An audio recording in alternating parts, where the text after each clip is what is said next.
Bonjour et bienvenue sur le podcast des Chroniques de l'éveil. Je suis Julie Michaud, coach et thérapeute et spécialisée pour vous accompagner à comprendre ce qui se joue dans votre vie.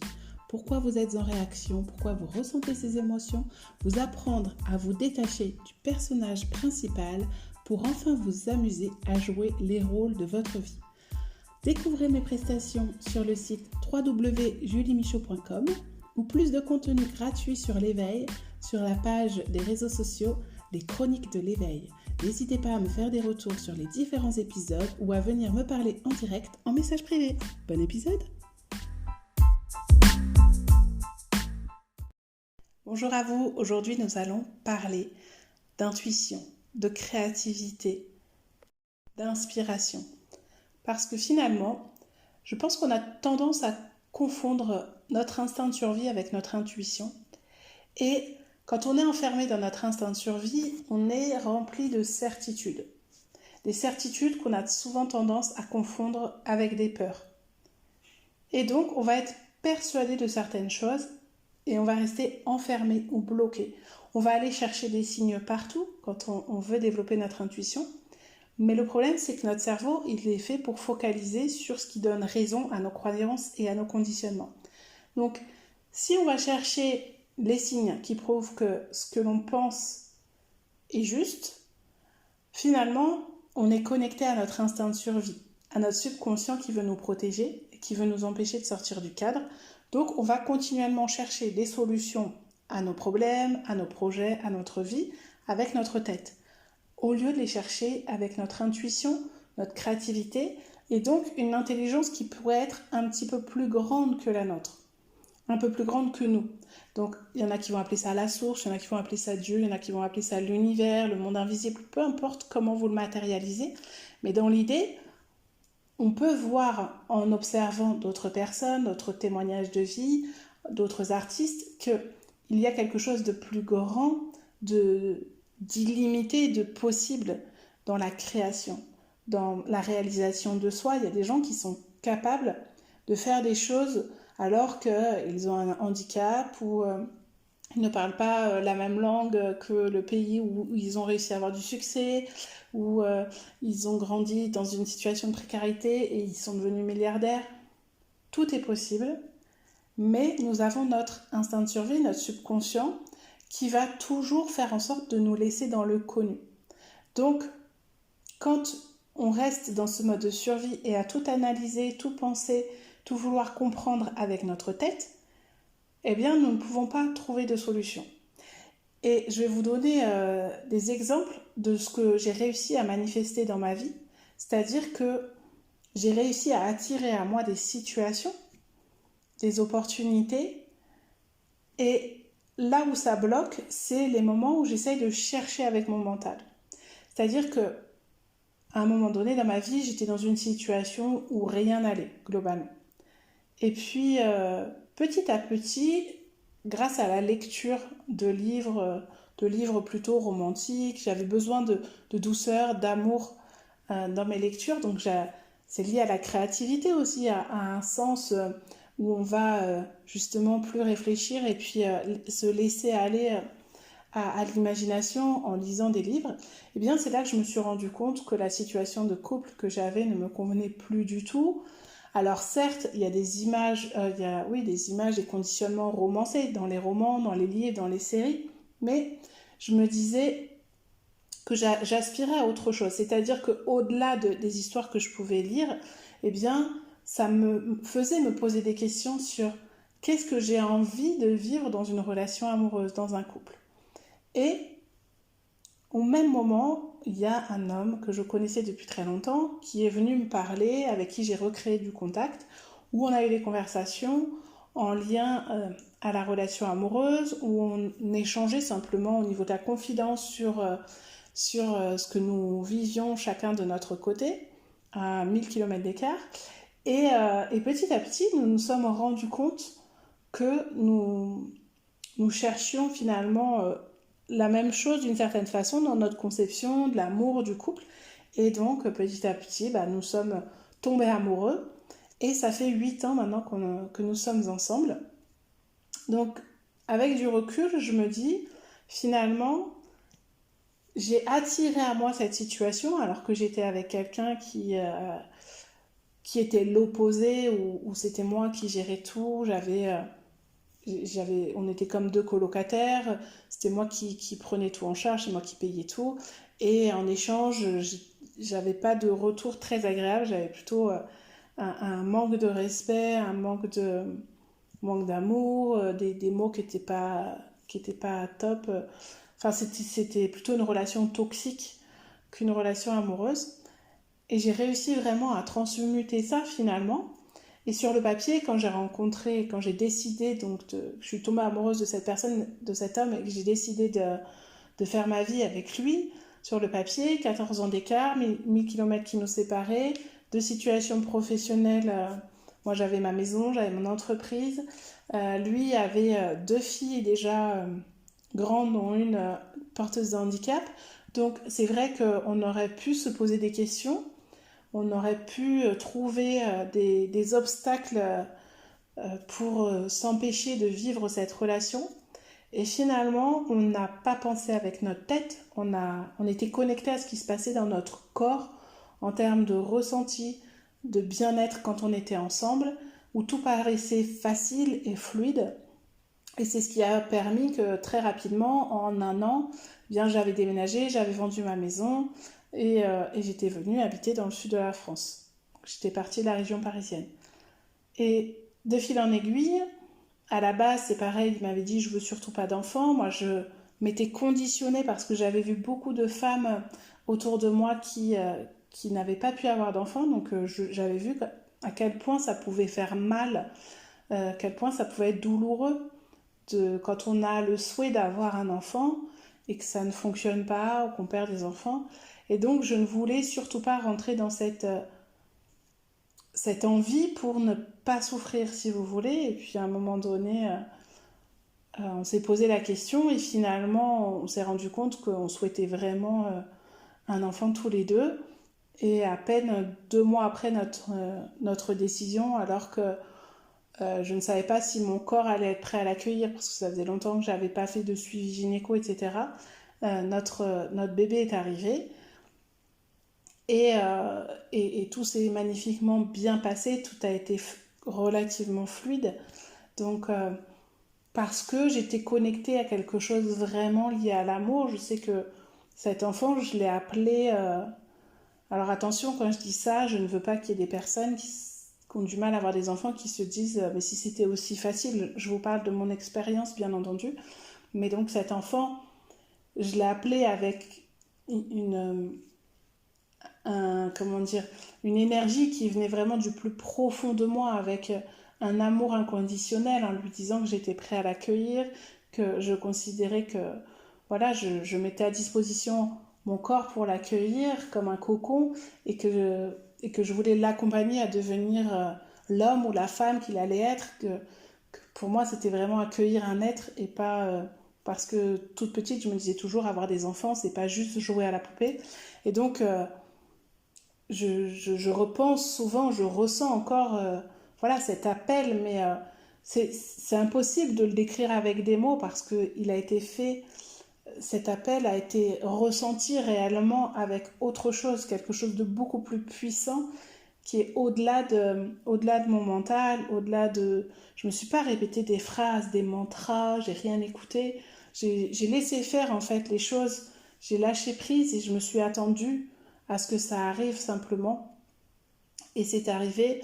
Et les ventes des maisons qu'on a faites, ça s'est fait aussi comme ça. L'achat, la découverte de notre maison, ça s'est fait comme ça. Et combien de fois on se dit, mais heureusement, on l'a trouvé au bon moment, avant les confinements, dans une situation financière. C'était le seul moment où on pouvait acheter cette maison et ça m'était déjà arrivé avec ma précédente maison. Donc, d'un point de vue projet de vie, j'ai envie de dire, il y a énormément de fois dans ma vie où j'ai réussi finalement à manifester ce que je voulais. Je ne savais pas exactement sous quelle forme, comment, mais c'est arrivé. Et après, j'ai manifesté l'envie pendant plusieurs années, l'envie d'être dans l'accompagnement des autres, de faire quelque chose qui tient en lien justement avec l'humain, la transmission, l'intuition, la créativité, et finalement, c'est le métier que je suis en train de construire. La seule chose qui bloque encore dans ma vie, dans ma réalisation, c'est plutôt la relation à l'argent. Mais je me rends compte finalement que j'ai eu des moments où j'ai eu beaucoup d'argent. Là, je suis dans un passage où j'ai plus d'argent. Mais je pense que c'est aussi une expérience qui m'aide à aller voir au plus profond de moi, à aller travailler cette relation. Et finalement, je me rends compte que c'est dans les moments où je vais aller chercher la solution avec mon cerveau, avec mon mental, que rien ne se passe et que ça va au contraire amplifier mon angoisse, donc réveiller encore plus mon instinct de survie, qui va me conduire à faire des choix. Et quand je suis dans ce mode-là, ça va me conduire à faire des choix qui vont être dans l'attente de quelque chose. Et donc, il ne se passe rien, il n'y a pas de résultat. Alors que quand je lâche prise vraiment sur le résultat et l'attente, eh bien, je vais aller me connecter à ce qu'il y a vraiment au fond de moi. Donc cette conviction, cette intuition, cette chose qui fait que cette confiance en fait en moi, en la vie, en les autres, qui fait que je sais que quoi qu'il arrive, ce que je ressens à l'intérieur de moi va se réaliser. Je ne sais pas encore sous quelle forme, je ne sais pas quand, je ne sais pas comment. Maintenant, il faut juste que j'ai suffisamment confiance en moi pour tenir et pour inspirer confiance aussi auprès de mon conjoint, etc., pour que ça fonctionne. Donc, finalement, je prends conscience que notre relation au couple, à notre carrière professionnelle, notre relation à l'argent, notre relation avec nos enfants, finalement, c'est vraiment lié à cette notion aussi d'instinct de survie et d'intuition et de créativité, parce que si on veut créer une vie qui est juste pour nous, une vie qui est intuitive, on peut passer notre vie à lire tous les meilleurs livres rédigés par des coachs parentaux, rédigés par des coachs en développement personnel, par des thérapeutes, etc. Ça va nous aider, ça va nous apporter de la connaissance. Mais si on ne le met pas au service de l'expérience, on ne pourra pas conscientiser. Ça, je vous le dis souvent, mais on ne pourra pas se dire finalement ce qui est juste dans le cadre de mon histoire, de ce que je vis actuellement, pour mes proches, pour ma relation avec mes enfants, pour la réalisation de mon entreprise ou de ma voie professionnelle, etc. Ce dont j'ai besoin, c'est ça. Voilà ce que je dois mettre en place. Tiens, ça, je vais essayer, ça, je vais l'expérimenter. Parce que je sais que quoi qu'il arrive, même si c'est long, même si ça ne se passe pas comme je veux, même si, eh bien, à un moment donné, j'essaye de travailler avec quelqu'un, finalement, ça ne le fait pas, à chaque fois, je vais me dire, bon, ok, qu'est-ce que j'ai à apprendre de ça et en quoi ça peut me servir? Mais je reste quand même dans l'action. Et si vous voulez développer votre intuition, ça ne va pas être simplement en étant dans un état méditatif. Ça va être aussi en passant à l'action. Ou aussi je dirais plus encore, en vivant dans un certain niveau de conscience. C'est-à-dire que quand vous êtes en conscience, vous êtes alerte. Vous êtes connecté à tout ce qui vous entoure. Vous voyez beaucoup plus large. Vous voyez, et c'est les fameux signes que vous cherchez, c'est de là que vous allez les voir. Parce que finalement, c'est comme si vous étiez en veille, mais pas en veille comme quand on est en mode survie à attendre ce qui est le danger qui nous menace, mais plutôt en veille à vous connecter à tout ce qu'il y a de beau autour de vous. Et donc du coup, vous allez voir toutes les opportunités. Vous allez entendre quand quelqu'un dans une conversation va parler d'une opportunité, d'une rencontre, de quelque chose qui est intéressant pour vous, qui peut vous nourrir, qui peut vous faire du bien.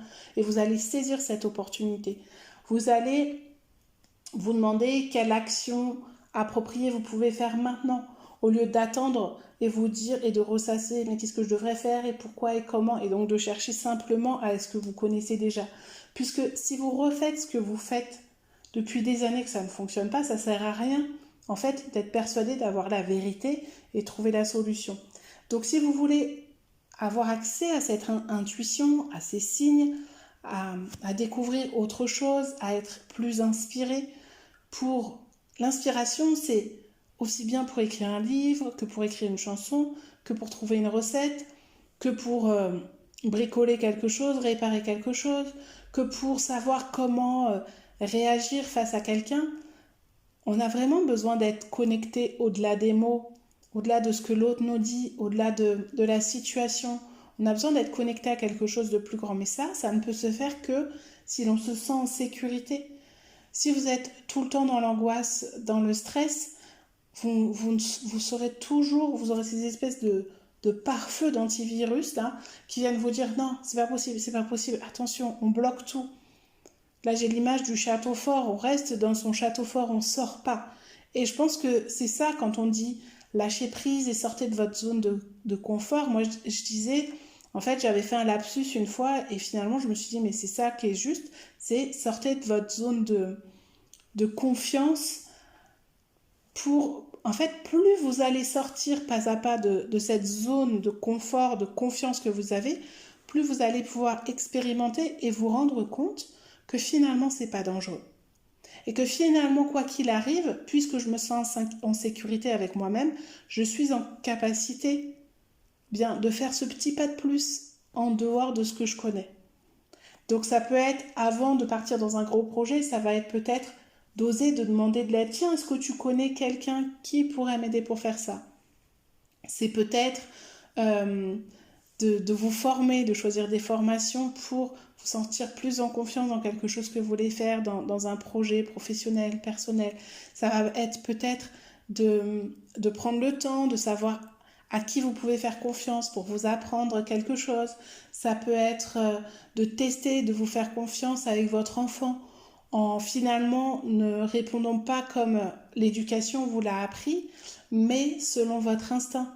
Par exemple, moi, je sais que mon fils, quand il est très fatigué, qu'il est très énervé, qu'il va être dans l'opposition et dans la provocation du haut de ses 5 ans, donc c'est pas non plus un adolescent difficile à contrôler, mais vous savez que les enfants en bas âge, parfois c'est compliqué quand ils sont dans ce mode-là, eh bien j'ai compris, parce que j'ai expérimenté, que si je m'énervais, etc., bah, au final ça mène à rien, ça ne change rien, parce que lui active son mode survie, donc du coup il comprend rien, et il n'a pas envie d'entendre, il se protège, il va dans sa grotte, alors que si on fait une partie de Gilly, que je le chatouille, que je le fais rire, etc., d'un coup, il va dépenser toute son énergie, il va éclater de rire, on va relâcher tous les deux, notre système nerveux va se calmer, au lieu d'être dans du sympathique agressif qui fait qu'il va y avoir de la colère, de l'énervement, que lui peut avoir envie de taper ou autre, de crier fort ou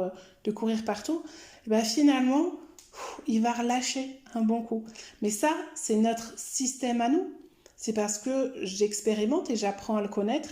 Et en fait, plus vous allez être justement connecté à vous, en prenant soin de vous pour avoir cet espace de connexion aux autres, eh bien, vous allez pouvoir être connecté à quelque chose de plus grand via votre intuition pour pouvoir créer la vie que vous voulez.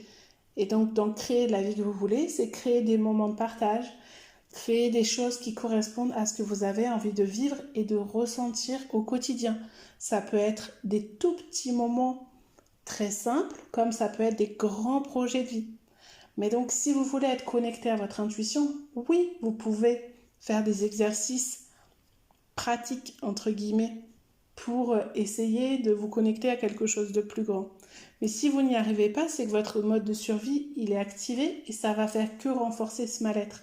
Donc, commencez par apprendre à réguler votre système nerveux, à vous sentir plus en confiance et en conscience pour passer d'un état à l'autre, à vous dire, bah oui, ce qui est juste pour moi, c'est de me mettre en méditation parce que ça me ressource, ou au contraire, moi, le moment où j'ai de la créativité, là, au moment où je vois des choses, je sens des choses, c'est quand je vais courir, ou c'est quand je jardine, ou c'est quand je dessine. Et donc, plus vous allez, en fait, vous laisser aller à faire ce qui vous fait du bien, ce qui vous ressource, plus vous allez être créatif, plus vous allez avoir envie de découvrir de nouvelles choses, de tenter de nouvelles choses, et vous allez le faire avec confiance, parce que ça va se faire petit à petit. Mais vous n'avez pas besoin d'avoir confiance en vous, comme on l'entend dans le langage courant, pour créer.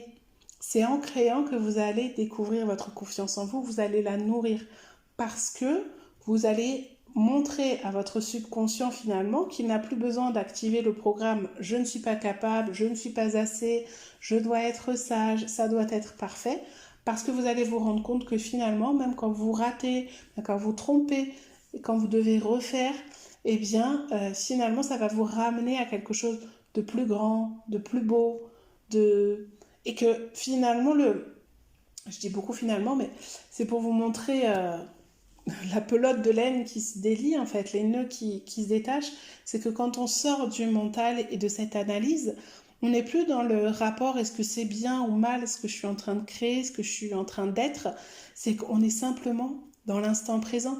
Quand vous faites un coloriage de mandala pour vous détendre le soir ou vous regardez un film devant la télé, vous êtes simplement présent à ce qui se passe. C'est que ça vous permet de sortir justement de votre mental pour mettre votre conscience ailleurs. Et c'est à ce moment-là, quand vous allez regarder un film, quand vous allez écouter les paroles d'une chanson en prenant votre douche, quand vous allez danser avec vos enfants, avec votre amoureux, votre amoureuse, quand vous allez marcher dans la nature, c'est à ce moment-là que vous allez ressentir des choses vraiment puissantes qui vont vous dire c'est ça que je veux ressentir, c'est ça que je veux vivre, qui vont créer des déclics, qui vont vous inspirer pour autre chose, qui vont vous amener à une prise de conscience, à une révélation.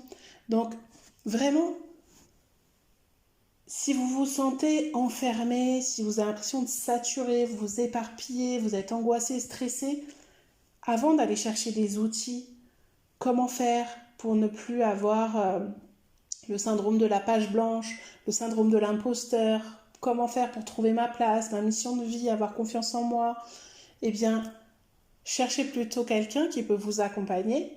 Donc, moi en l'occurrence, mais ça peut être quelqu'un d'autre si vous voulez être en présentiel et selon la région dans laquelle vous êtes.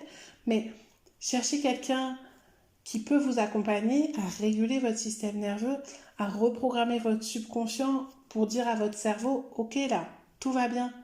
Parce que tous ces signes-là sont juste des messagers, toutes les peurs que vous avez, les émotions qui vous traversent, ce sont des messagers pour vous dire tu as besoin d'aller voir cette partie en toi qui est en souffrance. Donc, pour résumer, arrêtez de penser que vous détenez une vérité, parce que selon l'état dans lequel vous êtes, votre vérité, elle explose. On voit très bien que quand on se sent menacé, on pense que le monde est un danger, qu'il faut se méfier des autres, alors que quand on est dans un état de paix, de confiance, de sécurité, on sait qu'on peut compter sur les autres, on va aller leur demander de l'aide parce que on est connecté à soi et on est en lien avec les autres. Alors que quand on est en mode survie, on est déconnecté de tout. Donc on ne peut rien créer. Donc si vous voulez créer une vie où vous vous sentez plus en joie, plus aligné avec vous-même, où vous pouvez affirmer qui vous êtes, ce que vous êtes, votre vulnérabilité, votre sensibilité, votre individualité, eh bien revenez vraiment à l'essentiel qui est la connaissance de soi, la compréhension de soi, de son système nerveux, de comment je fonctionne, mais comment je fonctionne moi, en fonction de mon histoire et de mes expériences, et comment je peux me libérer de mes expériences. Et pas en passant ma vie dans des bouquins, dans des stages de développement personnel, à aller analyser toutes mes blessures et tous mes blocages. Non, simplement en prenant ce que vous vivez maintenant, en vous disant, tiens, là, en ce moment, ce qui bloque, ce qui freine, c'est tel domaine de vie ou c'est telle situation, ou c'est telle relation avec telle personne. En quoi c'est une menace, de quoi je me protège, qu'est-ce que je me raconte comme histoire avec mon mental, dans quoi je m'enferme, pourquoi je n'ose pas aller plus loin, sortir du cadre, aller vers quelque chose d'inconnu, pourquoi c'est aussi important pour moi, dans le sens c'est une question de survie, pour moi de rester dans cette situation même si elle est inconfortable et douloureuse.